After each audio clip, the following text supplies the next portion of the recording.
Hey everyone, today we'll be taking a look at Vietnam. This is the first look video that was released yesterday. This will be the new civilization in the January 2021 update. So it looks really cool. We'll just go through the video and I'll give my thoughts. Trieu leads Vietnam in Sid Meier's Civilization 6. Trieu, also known as Lady Trieu, is best remembered for her fiery personality and abject tenaciousness. She is once said to have proclaimed, "I'd like to ride storms, slay big whales in the open sea, drive out foreign aggressors, reconquer the country, undo the ties of serfdom, and never bend my back to be the concubine of whatever man." Vietnam's unique ability is 9 Dragon River Delta. All land specialty districts can only be built on rainforest, marsh, or woods tiles. That's cool. That's interesting. Definitely a unique thing. You can't place specialty districts on anything but marsh, woods, or rainforest. Definitely a unique twist. Buildings on each type of tile receive either additional science, production, or culture. So that's interesting. So it looks like you receive science from the rainforest, production from the marsh, and then culture from the woods. I don't think this means that you have to put theater squares on woods or campuses just on rainforest or industrial zones just on marsh, because here I think this is a theater square on rainforest. This looks like a commercial hub on marsh. And then this is a holy site on woods. I think they're using these pins just to tell you what the extra yields will be. So it looks like 1 yield per building. And then there's a little clip coming up where they show tier 2 buildings, and I think it's also still 1, so it doesn't scale up or anything like that. This ability also allows woods to be planted with the Medieval Fairs Civic. That's cool. Okay, so you can plant woods with medieval fairs. That is much earlier. I think that might be late medieval, is it? Versus conservation, which I think is modern era. So this opens up a really interesting opportunity, I think, for Earth Goddess. You can maybe chop all of the rainforest and woods, just chop everything as quickly as possible for the instant production boost, and then replant the woods for maximum appeal, and you get the best of both worlds. Whenever you do Earth Goddess, it's tough because you don't chop as much, so you don't get that burst of production early on. But here you can take advantage of that plus the faith from the appeal, and then with that faith you can either buy units with Grandmaster's Chapel, or you can do a Monumentality Golden Age expansion, which would be really interesting. So those are 2 strategies that I really look forward to trying with Vietnam. And then let's go back a few seconds here to this clip. There's something really interesting here as well. We have rainforest on grassland, which is we've never seen before in the game. Rainforest always appears only on plains. It's never appeared on grassland before, but it looks here like it's grassland because of the color and then also the yield here, 3 food. You never see a 3 food rainforest tile, at least in the past. So that's interesting there. It looks like they're allowing that now. Now in World Builder, you can place rainforest on grassland already. So that's always been a possibility on World Builder, but I've just never seen that on a random map.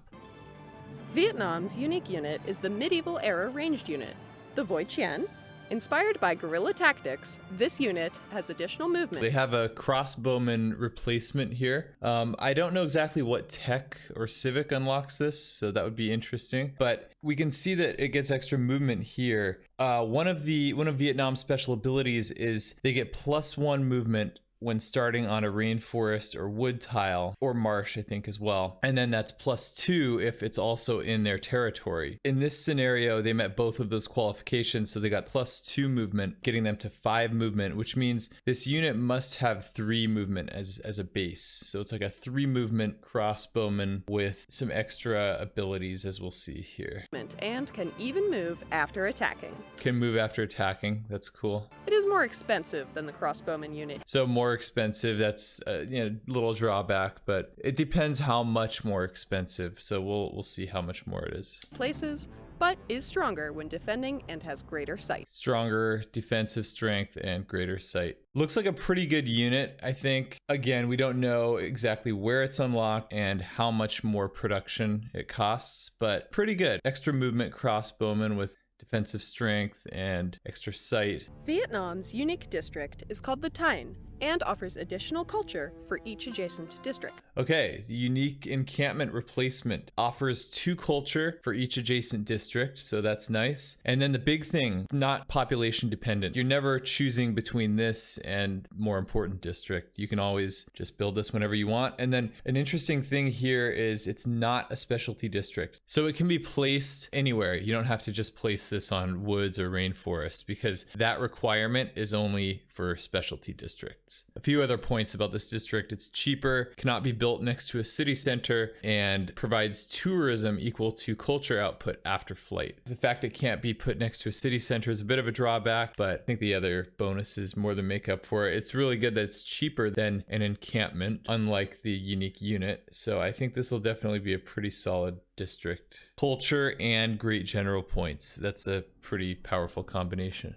And this district would synergize perfectly with Earth Goddess, faith purchasing units with Grandmaster's Chapel. All those factors can combine really nicely. Once flight is researched, this district generates tourism equal to its culture output. It does not require population and is cheaper to build than the encampment district it replaces.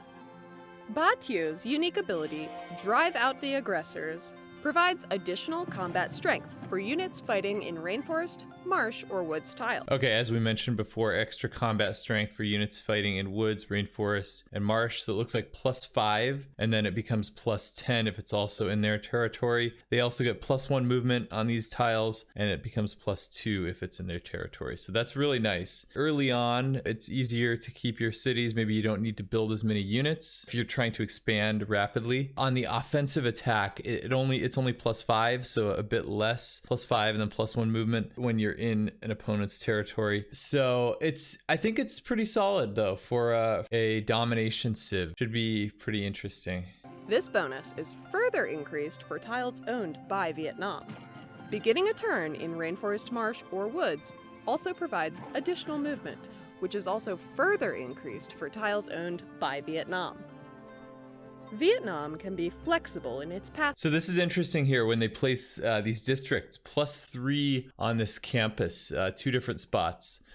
So that's because you have the rainforest adjacency. It looks like they have 4 rainforest tiles, 3 here and then 1 here, maybe here as well. So that's giving 2 adjacency, and then they have 2 districts giving 1 adjacency there. And then out here they have a rainforest here, here, here, and here, I think. So that's also 2. And then they have 2 districts here. So that becomes 3. So some nice potential for boost. You can double up on, like if you have a rainforest tile, that tile can provide its half adjacency that it normally does, plus the half from the district that you could put on it, which is a nice boost. To victory, focusing on either science or culture, depending on the placement of districts.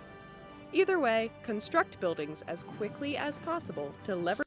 Okay, so here they're going to show us the buildings. So you can see that even the art museum is a level 2 theater square building, but it only gets the +1 science, doesn't scale up. And then the holy site, tier 2, tier 3, +1 culture for each. Extra yields.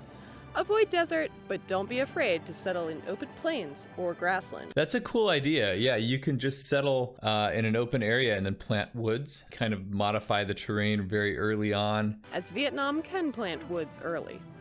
However, rainforests can't be planted. Yeah, that's an important point to remember. So you can't plant rainforests. But when I play Vietnam, I'm probably going to just chop the rainforest right away, since it reduces appeal anyway, and then really push the Earth Goddess. So think carefully before chopping them.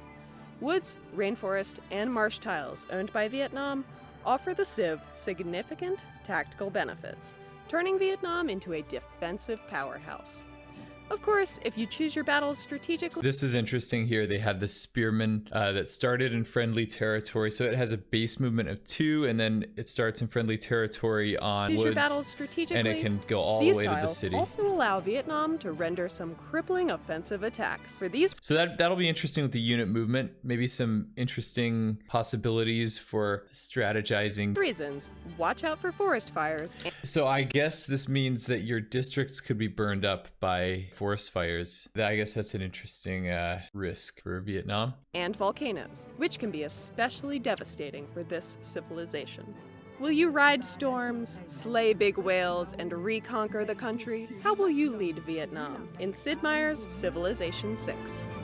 Overall, I think Vietnam is probably not too overpowered, but this Earth Goddess strategy I'm really curious about. Kind of hard to say exactly how good they are. I get a lot of great ideas from you all, so let me know if you notice anything else or any other opportunities with Vietnam, and we can make it happen. All right, thanks for watching.